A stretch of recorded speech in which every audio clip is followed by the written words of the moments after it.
Are we live? Okay, great. Can you hear me? What's up, you all? Hello. All right, thank you for joining.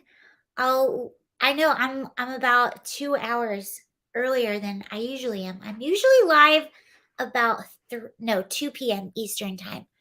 But I was going to go live last night, but I was having some difficulties. So, here I am. Hello. I'll see who joins, then we'll get started. Hello. This will be a topic. We don't really go into these topics that much, but this story is wild, not in a good way.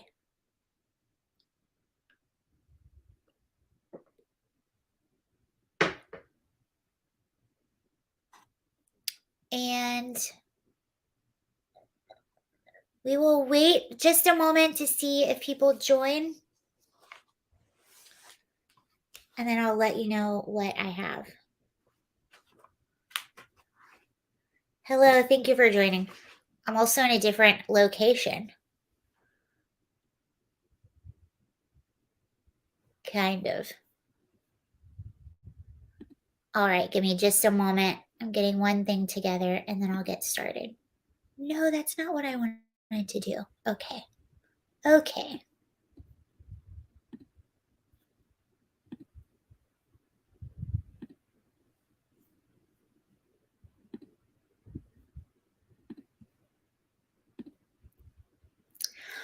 All right, so I'll go ahead and get started. Top secret news. It's definitely, well, it's not top secret news. A lot of people are talking about it because, and this is what's wild.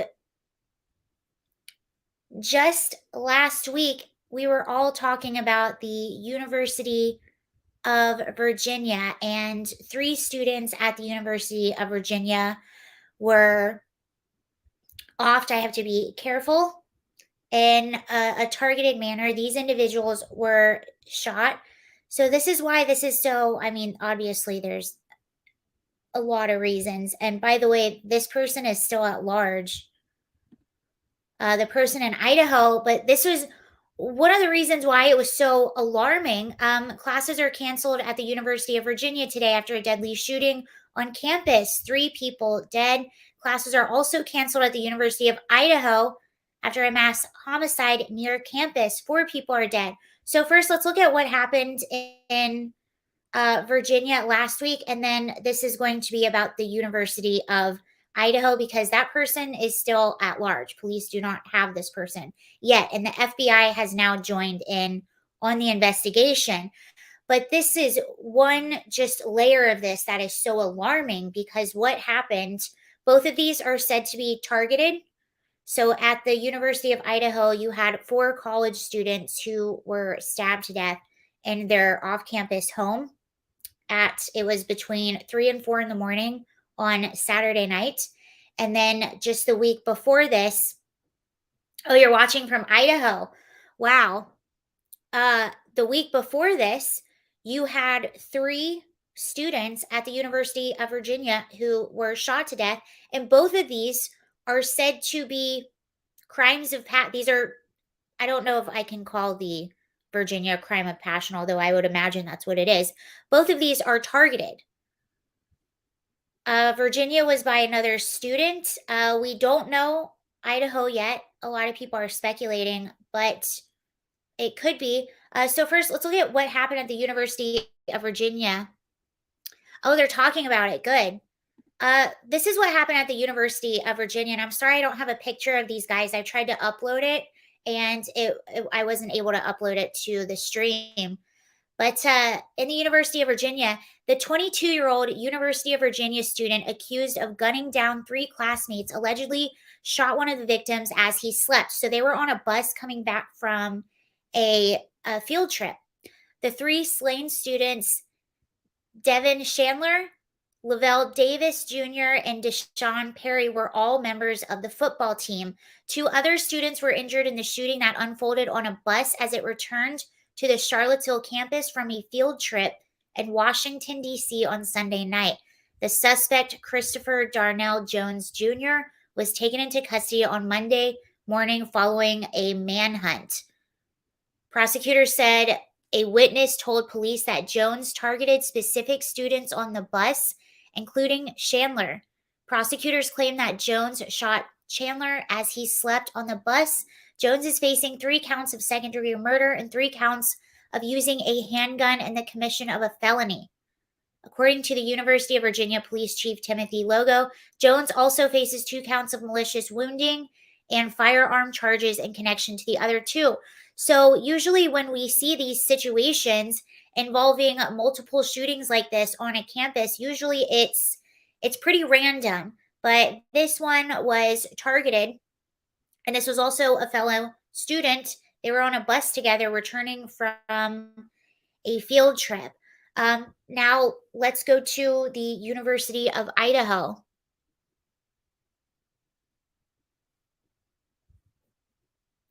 Someone said, ouch, I hope the person from Idaho has not crossed the border.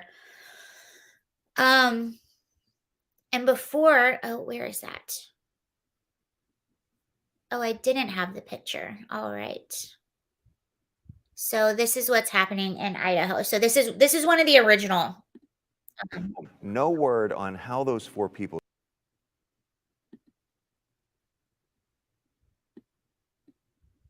Another big story today, the Moscow Police Department is investigating a homicide after 4 people were found dead inside a home near the University of Idaho campus earlier today. The Moscow Police Department says they responded to reports of an unconscious person on King Road around noon today. When they got there, they found 4 people dead inside the home. No word on how those 4 people died, but the case is being investigated as a homicide. Police say they will release more information once next of kin has been notified. And just after 1 o'clock today, the university sent an alert asking students to stay away from the area and to shelter in place. The school has since lifted the shelter in place request and says they don't believe there is an active threat. We'll continue to keep you updated as we learn more. All right. So that was one of the original reports. This is right before we knew who it was. Now, just to give you a sense of this town in Idaho, so this is where the University of Idaho is. It's Moscow.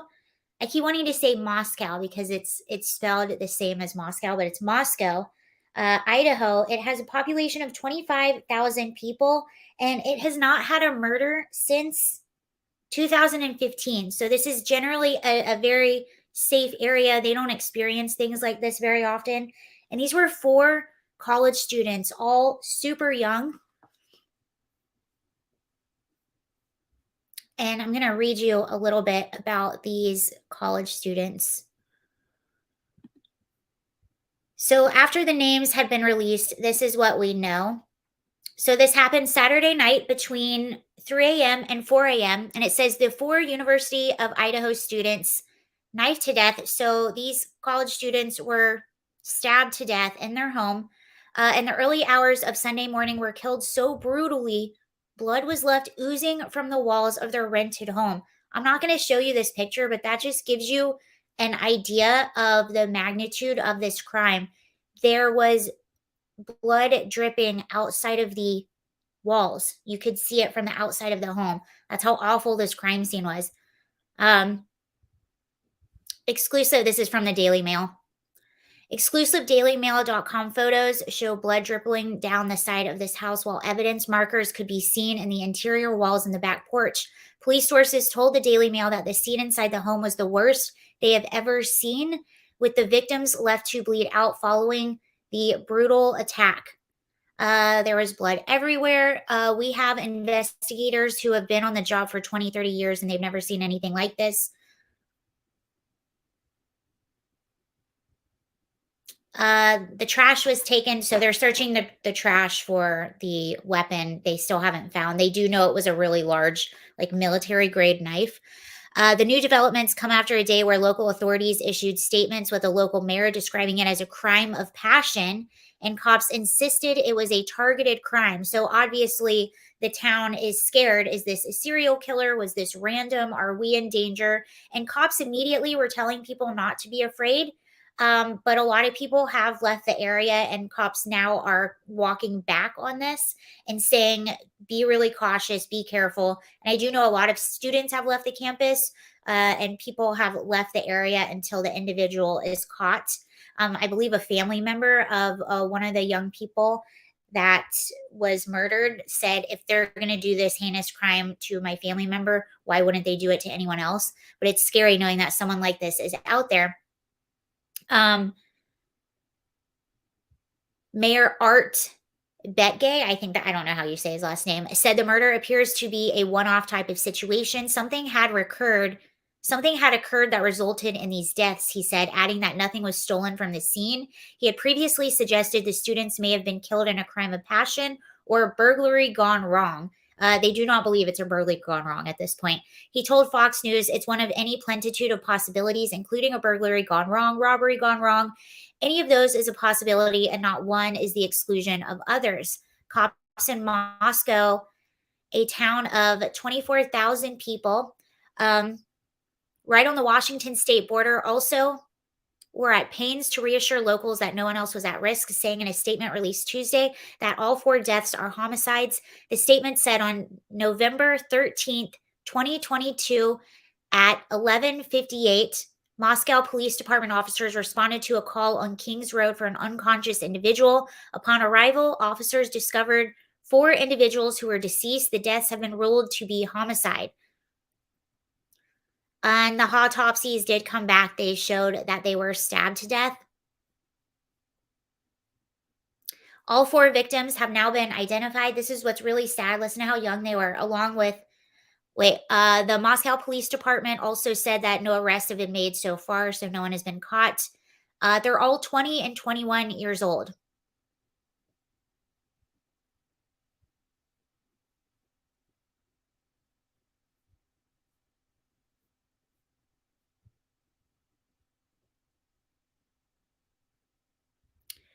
So all 4 victims have now been identified, along with Chapin, Zaina Kernodle, 20, of Post Falls, Idaho, Madison Mogan, 21, Kaylee Consalves, 21,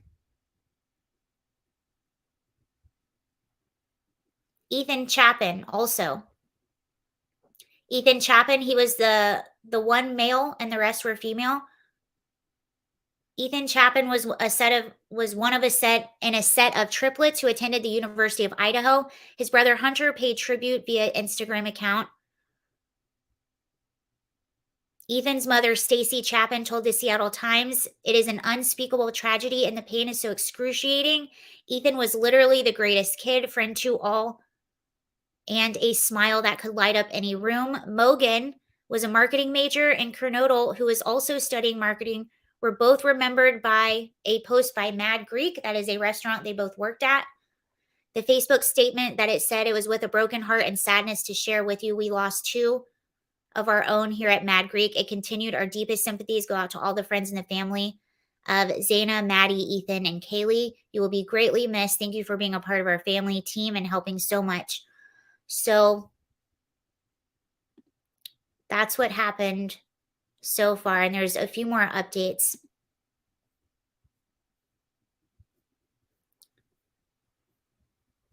They were all still kids. Yeah, they're still babies, and I have a picture of them. It's really, really sad. Here's another slight update. And there's a lot of speculation going on about this.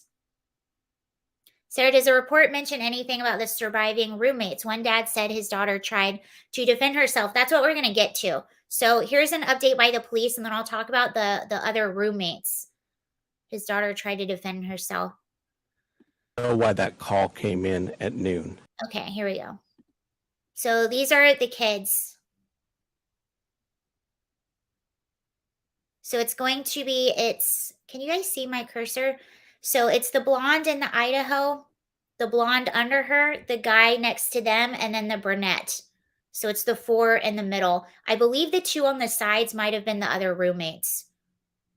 And when police revealed the shocking information that 2 other roommates were inside the house when the 4 students were slaughtered. Published reports identified the roommates as Dylan Mortensen and Bethany Funk, both 21. Have they lawyered up? Are they concerned about being questioned? Are they cooperating? It's my understanding that they're fully cooperative with investigators. The local police chief says cops weren't called until 9 hours after the murders. You have surviving witnesses to an incident at 3 or 4 in the morning, and the 911 call didn't come until noon? I don't think I ever said that they were witnesses. I said they were there.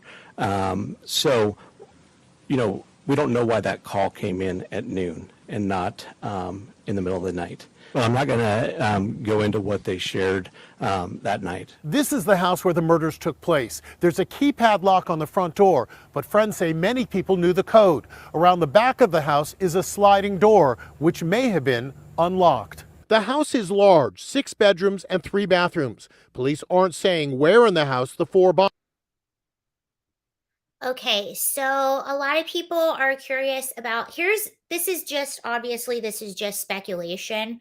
But I have heard this in another place. We'll watch it again. I can't remember if it was Nacy Grace that brought this up, but just remember so there were 6 roommates in the house total, and 2 of them were in the house when all of this happened. So a lot of people are saying, like, how did they not hear anything?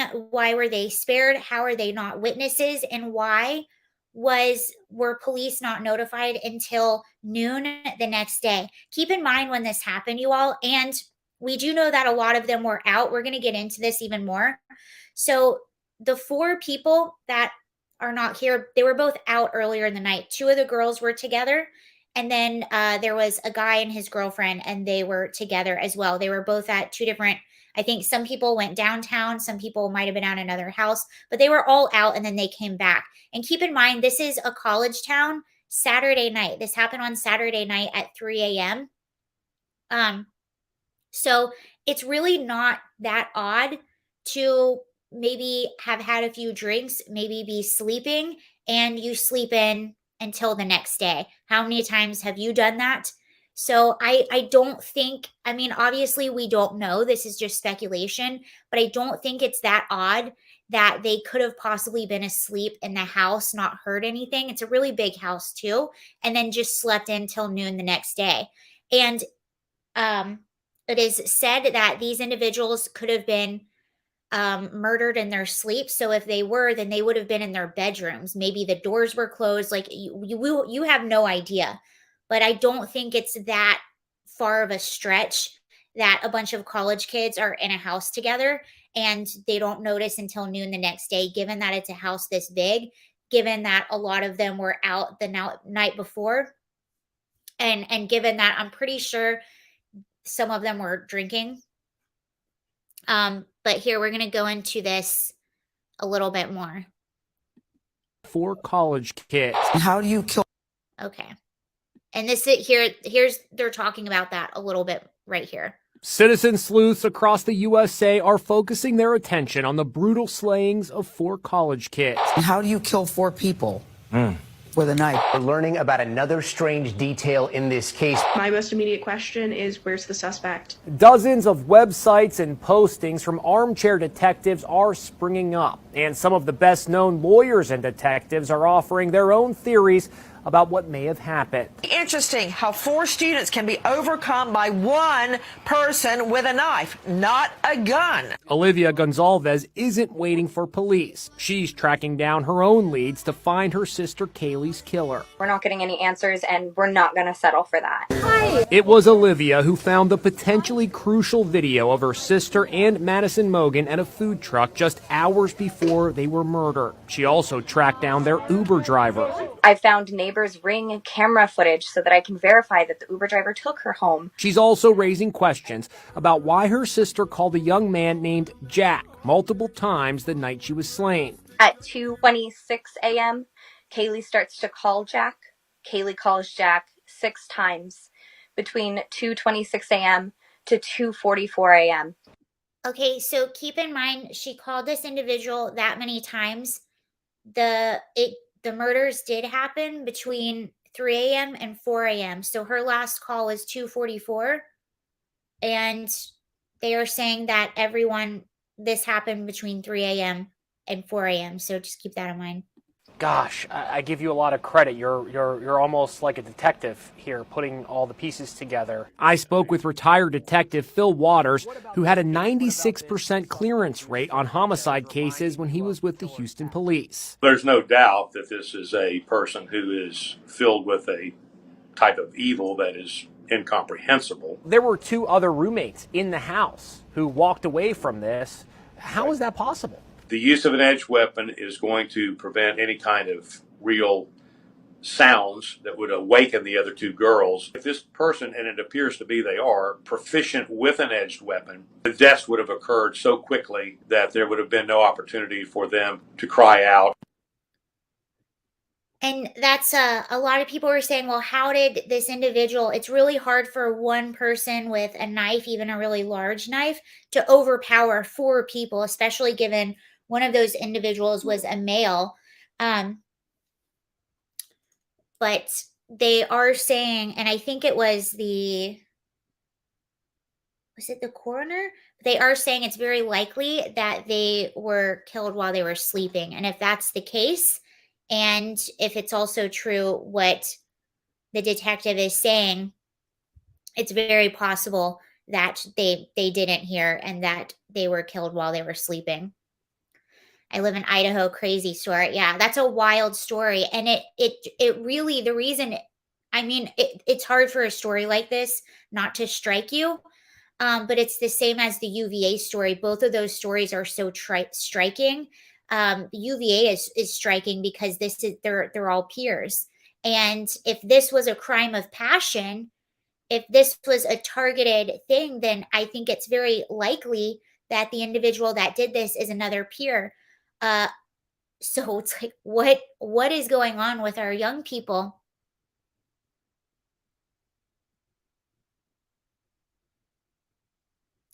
I know so many smart people that went to that college. Kind of weird that it happened there.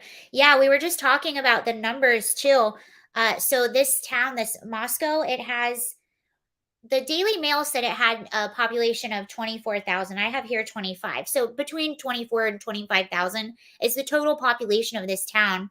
And they hadn't had a murder since 2015. So again, that gives you an idea of how shocking this is to a town like this. Yeah, I think they definitely knew the killer. It seems to be that way so far. And clearly everything is so new. So a lot of what we're doing is speculation.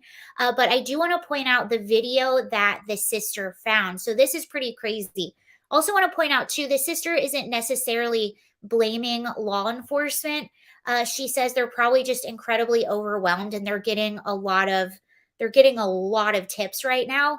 And the father of one of the individuals was a little upset that the FBI wasn't disclosing a lot of information. And I'll say this as well, although they probably should have done a press conference a lot sooner. They waited until days later to do the press conference. This is still an ongoing investigation, so I think they have to be extremely careful about what information they share with the public, given that the person is still at large.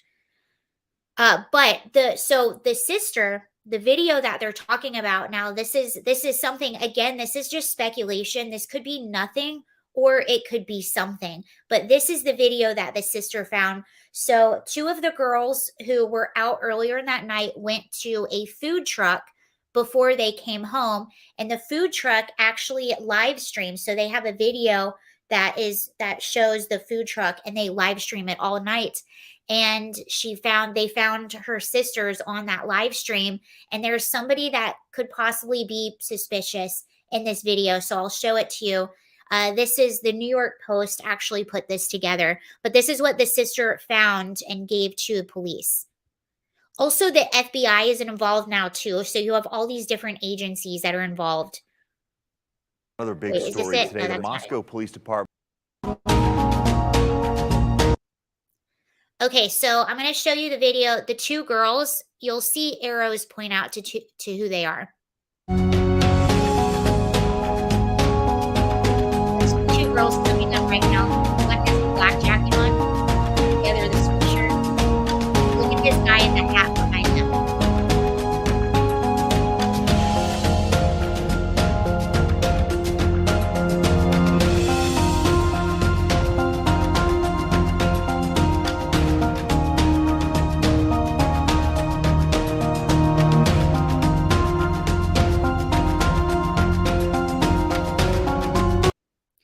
So if you look, I'll play it again. If you look, the individual behind him, he comes in when they come in, and he kind of just stands in the background.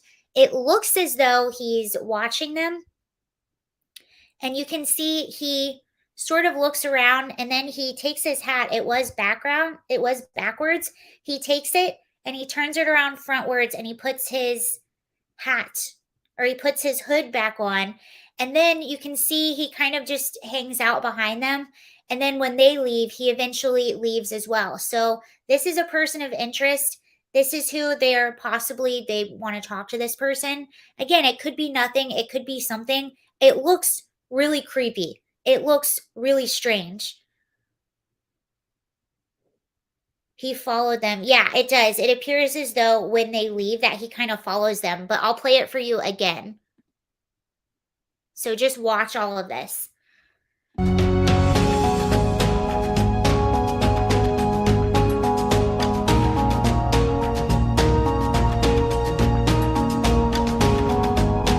It almost looks like when they're walking in, it almost looks like he's with them. Look. Like he's really close to them.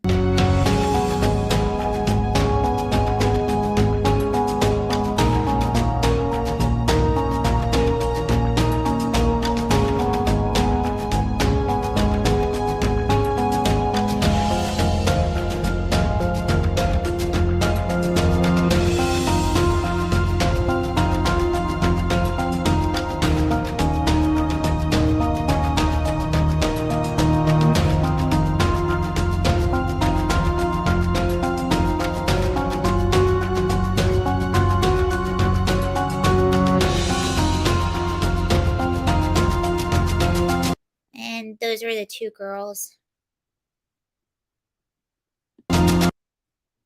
Yeah, so it looks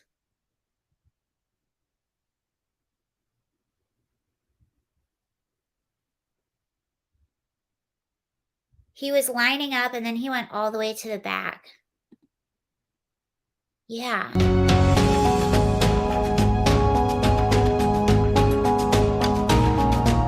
I don't know. What a loss, sad. Yeah, it's really sad. The same with the University of Virginia. I mean, 3 young football players, like, they have their whole life in front of them. They're all in school. They're all bettering themselves, doing what you're supposed to be doing as a kid. You know, the University of Virginia guys were coming back from a school field trip, you know, I have noticed an uptick in creepy men at bars. Women are starting to complain about it. Too many people on the West Coast are coming to Idaho. Too many people from the West Coast.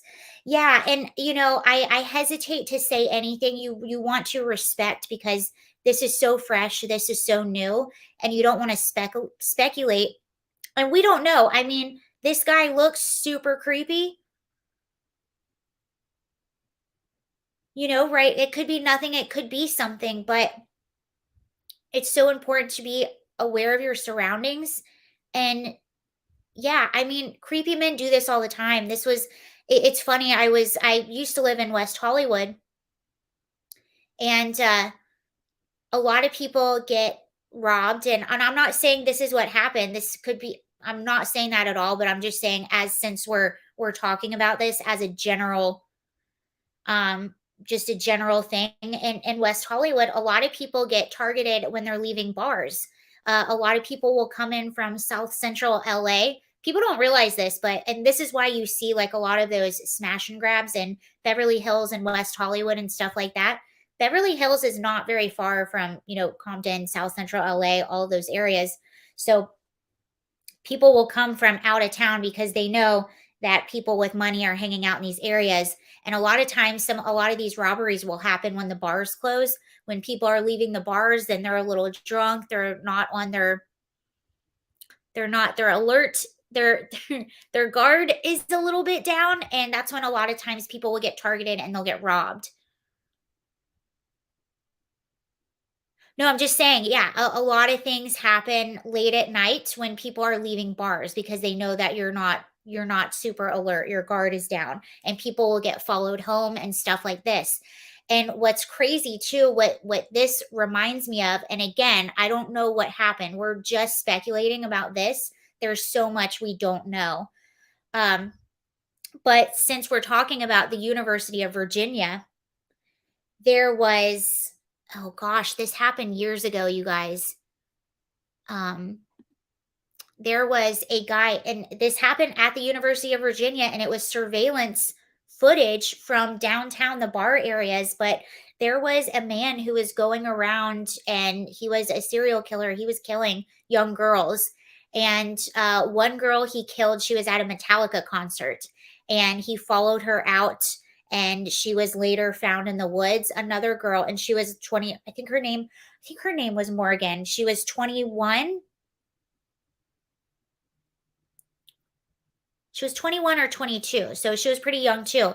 And then there was another girl, she was a University of Virginia student, and she was out that night. I can't remember if she had been drinking or not, but she was definitely out, maybe at a party at some bars, and her killer was eventually caught. She was found somewhere similar to the other girl, but you can see on footage she's being followed. There is a man following her around at night, and he eventually killed her. But she was by herself. She was away from friends. She looked a little bit lost at some points. I think, what the sister of the two girls that were together, she's the one that found that video footage, and she did say, she said, they did everything right. They went and got food. They called an Uber. The Uber took them home. They locked everything up in the house, and then they went to sleep, and it still happened. So they think this person possibly entered through a sliding glass door. That's one possibility. There was a lock on the front door. Apparently the door was locked, but the sliding glass door was open. So that's possibly how the person entered. And you know what? This happened to me as well. I don't know if I ever told you guys, but I was living in Denver, Colorado. This was a while ago, but I woke up to an intruder in my house. Thankfully, this was not a violent person. I think this was just some stupid kid going around taking stuff from people to sell it for drug money or whatever. But still, anything could happen. That could have been a crazy person. It could have been a violent person. This could have been a person that wanted to attack me. But what happened was, I woke up to footsteps in my hallway at 4 a.m. I was living with my boyfriend at the time.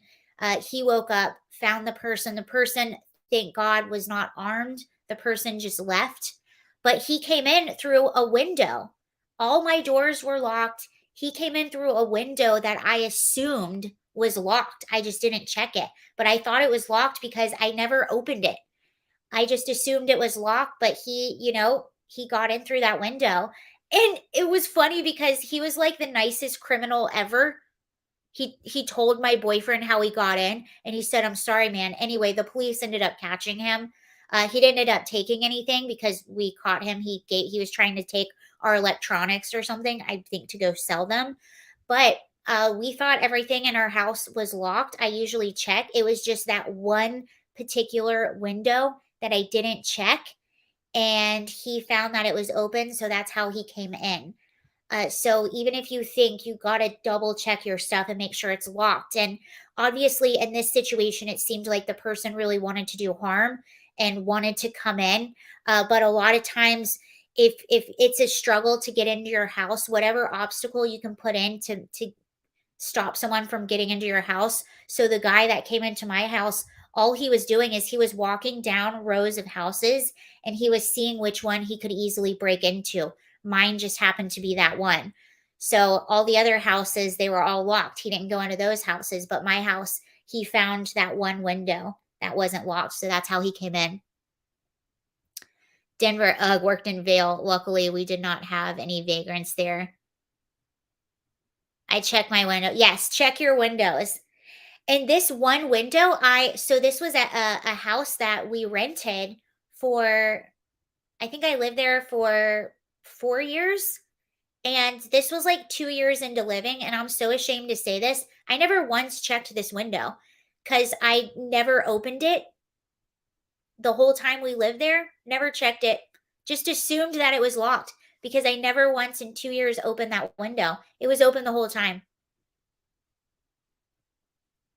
Yeah, okay, that's a really good point. The Night Stalker, that's a really crazy story. The Night Stalker, this was a serial killer in Los Angeles, and that's how he chose his victims. It was totally random. He just went into houses that were unlocked. That's how he chose his victims. So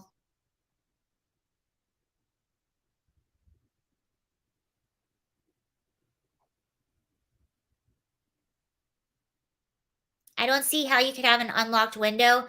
It's got 2 tabs showing it's unlocked. This was a 100-year-old house. So I don't remember exactly how the windows looked. It was just a really old house, and I just never thought to look. I think ours were maybe on the top. That's where it locked. You know how you slide your window down, there's that little thing. I probably just never looked at it.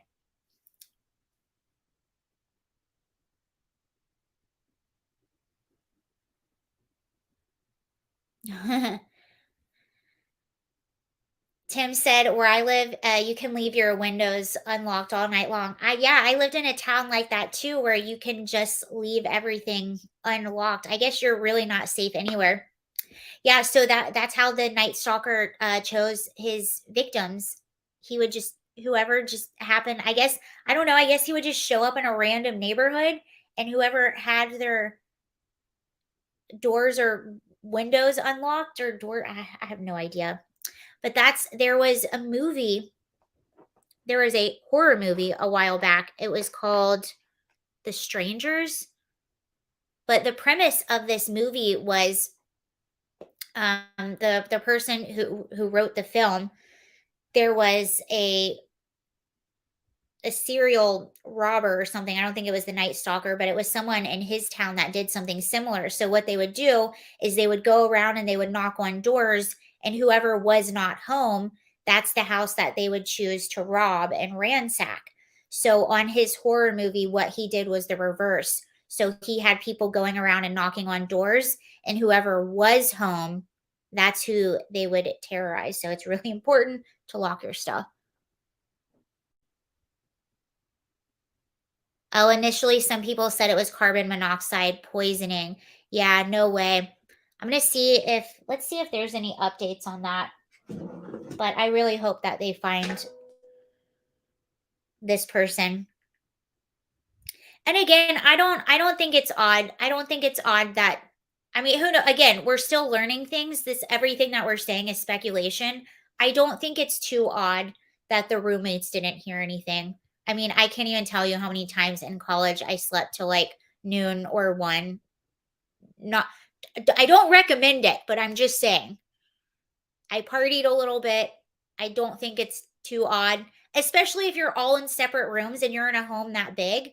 Actually, one of my boyfriends in college, he lived in this huge home with like 3 or 4 other roommates. You could go a whole day without seeing one of your roommates because one lived in the attic, one lived in another part. So it's not that odd. And this was this house I believe was 3 stories that they lived in.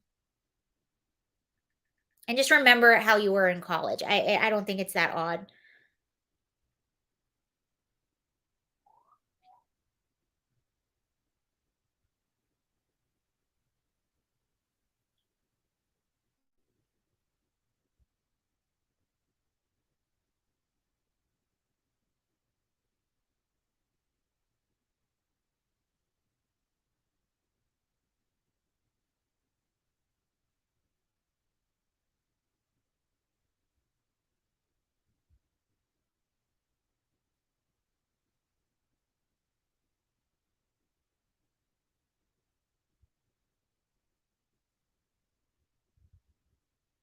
Yeah, see, a lot of people are speculating about this. So there's no new. That's basically all the information that we have, and a lot of people keep speculating.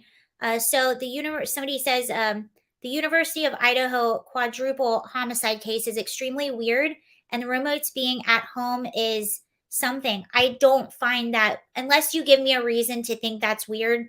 Just knowing what it's like in college, I don't think that's weird. University of Idaho is known for its copious amounts of partying.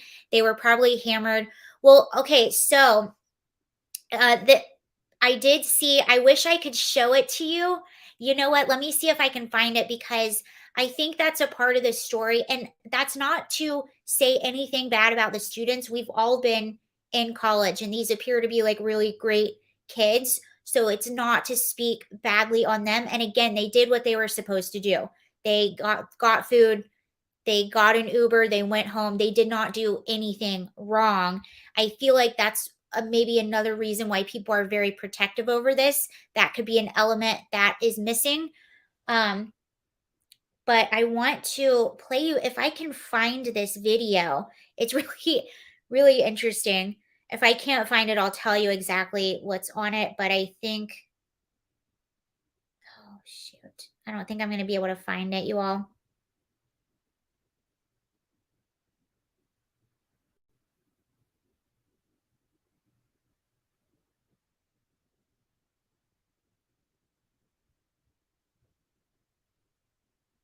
Okay, I'm not going to be able to find it, but so the live stream that video footage, this footage.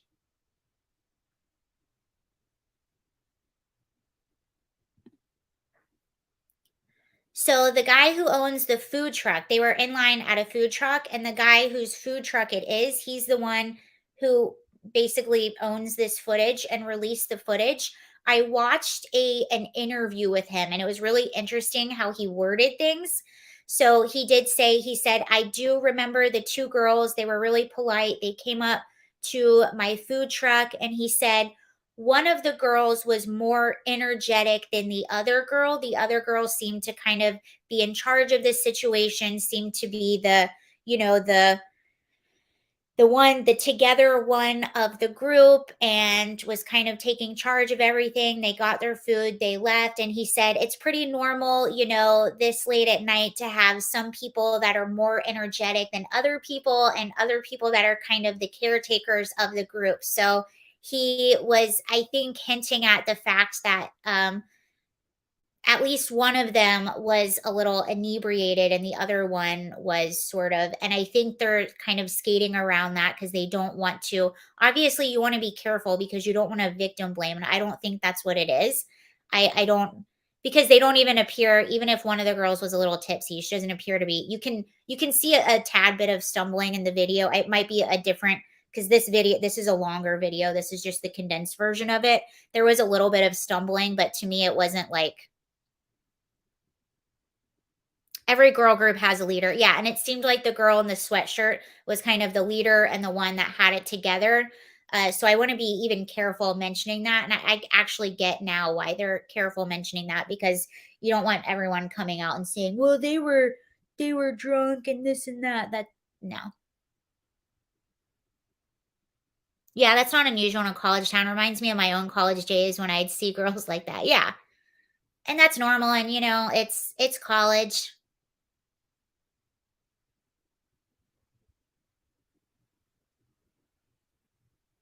I can understand. Yeah, I can understand. And I do, like, I just thought it was kind of funny because I knew what he really meant. But I also understand why they're trying to be careful about that. Like, I get it. I get it. But you can tell in the video, like, it wasn't like, it wasn't it wasn't an access level of energy, if you know what I'm saying.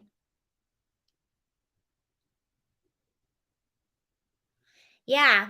And it's just, I think it's just shocking for us to see two of these situations happen so close to each other on college campuses. And these were both, targeted things. That is what's shocking.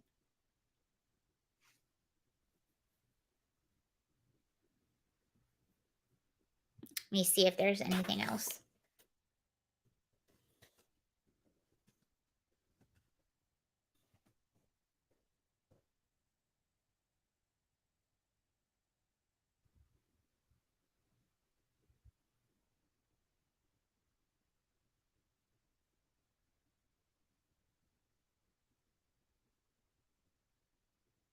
Okay, here's a few more updates. So this is I think you pronounce it Xana Kernodle.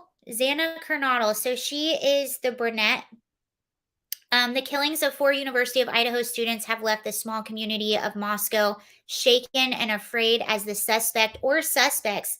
Yeah, I guess that's true, you guys. We don't know that it's just one person.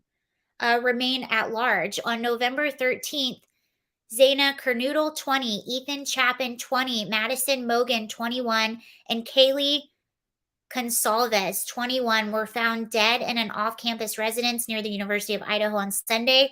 Limited information about the investigation has been released, but on Thursday, the county coroner, Catherine, I cannot pronounce that last name. I'm so sorry, you all, confirmed in a release shared by the Moscow Police Department that all 4 students were stabbed to death.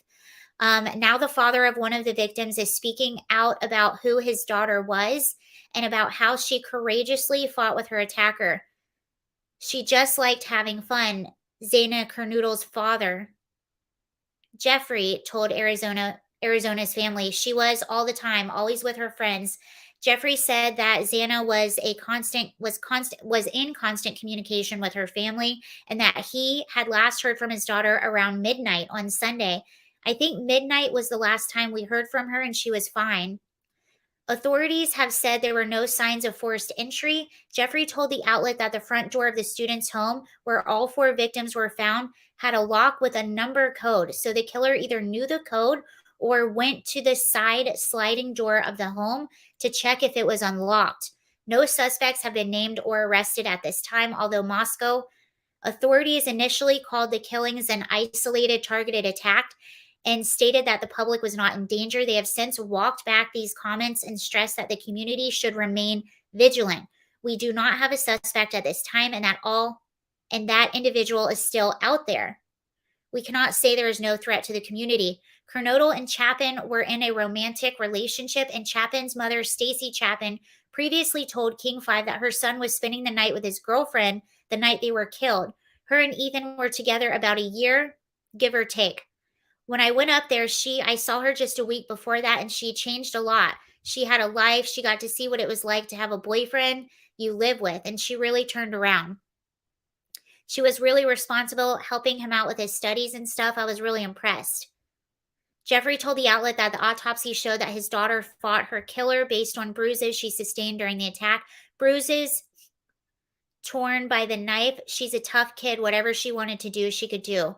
Wow, the Moscow Police Department are asking anyone that may have information about the killings to call 208-883-7054. So, very sad. If she fought, then wouldn't there be screams? Yeah, I mean, that's another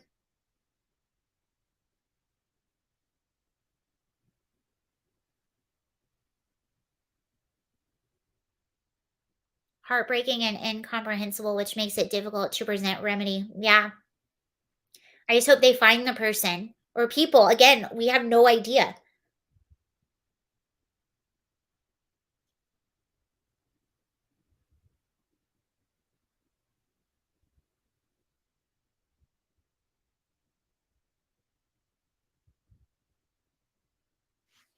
Yeah, and the detective was saying that this probably happened really quickly.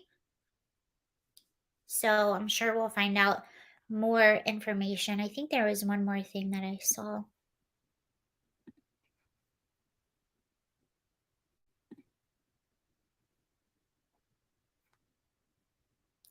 Yeah, 5 days after University of Idaho students. The university's often packed parking lots had many empty spots Thursday after scores of students decided to return home or leave the area. Everybody just kind of went back home because they're scared. It's definitely uneasy on campus right now, a student told CNN. The community is trying to approach the tragedy with sympathy, added to the fact that no perpetrator has been caught in the case that has elevated a sense of fear on campus.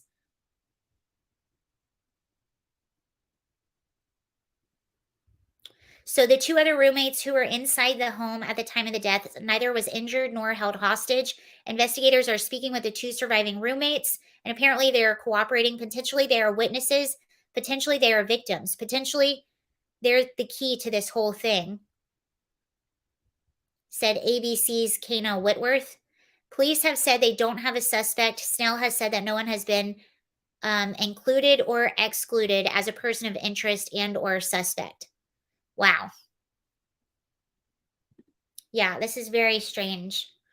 Hello? It takes a lot of energy to fight for your life. Sometimes you're so much in survival mode, you don't scream. You know what? That's true.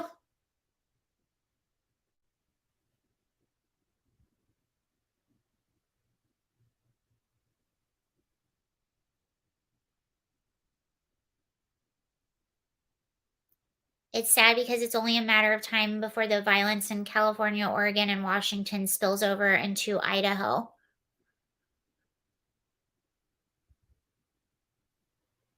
These types of heinous crimes make me feel so helpless. I can only imagine how the friends and family of these victims feel. Yeah.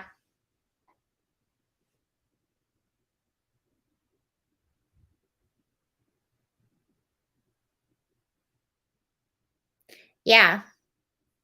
And it's so sad when you see the good in the society, you know, the same with the University of Virginia boys, the same with these kids. Like, you're seeing the good parts of our society just taken so young.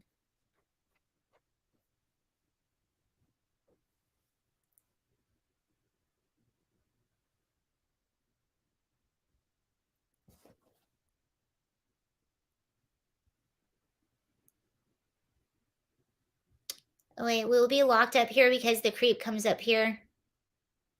Oh, yeah, I forgot. People flee into Canada.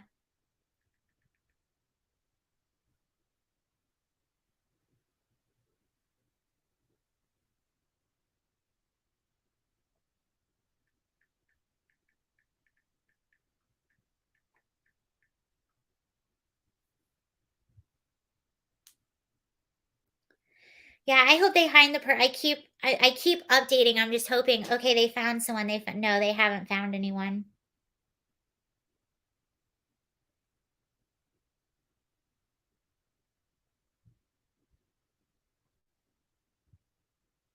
And I mean, I try to think, I'm like, how would you not hear again? I mean, it's probably a really big house.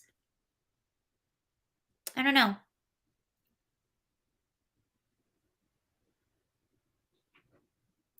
Representative Jackie, who's that?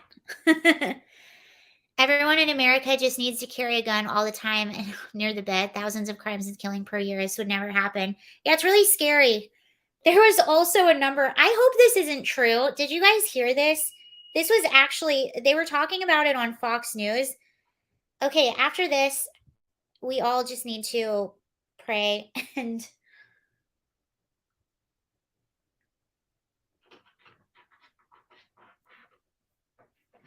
hold on one.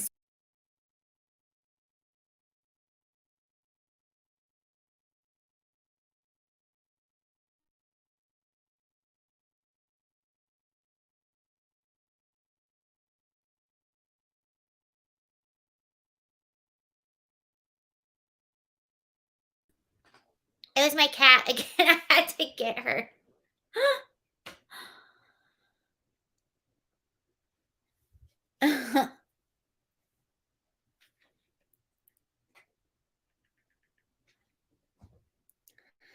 If I start hearing a ton of sirens, then I'll know prayer would be good. I think, yeah, Eva again. Eva ruins every live. You disrupt every live stream, don't you? Anyway, I'm gonna follow this story, you all. That's pretty much everything we know so far. It's really, really sad. I hope they find this person. I totally understand why people probably wanted to leave that area. I get it. It's really scary. That's really frightening. Um, she is the star. Yeah, she knows. That's why she has to make herself known, even if off camera on every live stream. All right, you all. Well, thank you so much for watching. I will keep up to date on this, and I really hope that they catch this individual or individuals sooner rather than later, very, very soon. But thank you all for watching, and I will see you later. I might be back tonight. I might not. I'll announce it if I am. All right. See you later, everybody.